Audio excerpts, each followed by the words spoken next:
మామ అల్లుడి మంతనాలు 3 గంటలు. ఎర్రవెల్లి ఫామ్ హౌస్‌లో కేసీఆర్, హరీష్ రావు భేటీ. కాళేశ్వరం కమిషన్ నోటీసులపై సుదీర్ఘంగా చర్చ. విచారణకు వెళ్లాలా వద్దా అని ముచ్చట. ప్రాజెక్టుపై పవర్ పాయింట్ ప్రజెంటేషన్, ఎల్ఎన్టీ చేసిన ప్రకటనపై డిస్కషన్ అంటూ కూడా చెప్పిన పరిస్థితి కనబడుతోంది.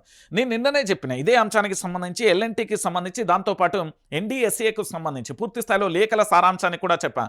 283 పేజీలేమో పూర్తి స్థాయిలో కూడా తప్పిదం జరిగింది అంటూ పూర్తి స్థాయిలో కూడా నిర్మాణం, దాంతోపాటు కేంద్ర గైడ్లైన్స్ అంటే సిడబ్ల్యూసీకి సంబంధించి పూర్తి స్థాయిలో వాటిని పాటించలేదు అంటూ కూడా చెప్పింది. డిజైన్లలో లోపం, నిర్మాణాలకు సంబంధించి అన్ని రకాలుగా కూడా ఆరోపణలు చేశారు. ఆ పేజీ తిప్పిన తర్వాత అన్ని అద్భుతంగా ఉన్నాయని చెప్పింది. దాంతో పాటుగా నిన్న తేదీలతో సహా కూడా చెప్పిన ఎన్నికల కోడ్ వచ్చిన తర్వాత వెంటనే పూర్తి స్థాయిలో కూడా పిల్లర్ కుంగిందనే వార్త రావడం, ఆ తెల్లారే పూర్తి స్థాయిలో కిషన్ రెడ్డి లేఖ రాయడం, ఆ తెల్లారే కూడా కేంద్రం నుంచి పూర్తి స్థాయిలో ఒక టీం రావడం, వాళ్ళు వారం రోజుల్లోనే పూర్తి స్థాయిలో కూడా ప్రాథమిక రిపోర్టును పంపించడం, దాని తర్వాత మళ్ళీ సంవత్సరం తర్వాత దాదాపుగా మొన్న రజతోత్సవ సభ 3 రోజుల ముందు పూర్తి స్థాయిలో తుది నివేదికను కూడా పంపించారు. దాన్ని జియోలాజికల్కు సంబంధించి పూర్తి స్థాయిలో ఎలాంటి పరీక్షలు చేయకుండానే కేవలం నోటి మాట ద్వారా, పెన్ను పేపర్ ద్వారా ఎలా పంపించారంటూ ఎల్ఎన్టీ సంస్థ పూర్తి స్థాయిలో ఆరోపణలు చేసింది.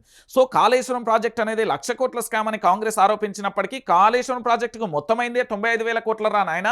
అందులో 1,00,000 కోట్ల స్కామ్ ఎక్కడి నుండి జరిగింది, కొంచెమన్నా దిమాక్ ఉన్నదా ఆలోచించుకోవాలని బీఆర్ఎస్ పార్టీ గట్టిగా కౌంటర్ ఇచ్చింది.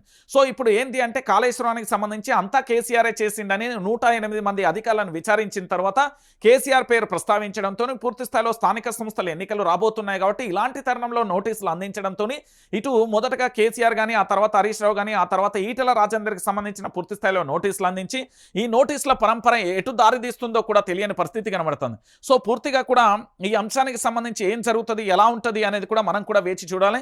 కేసీఆర్ హాజరైతే ఎలాంటి అంశం ఉంటుంది, కేసీఆర్ హాజరు కాకపోతే ఎలాంటి అంశాలు ఉంటాయి అనేది కూడా మనం కూడా వేచి చూడాల్సిన పరిస్థితి కనబడుతుంది. సో ఫైనల్గా ఏం జరుగుతుంది, ఏమవుతుంది అనేది మనం కూడా వేచి చూద్దాం.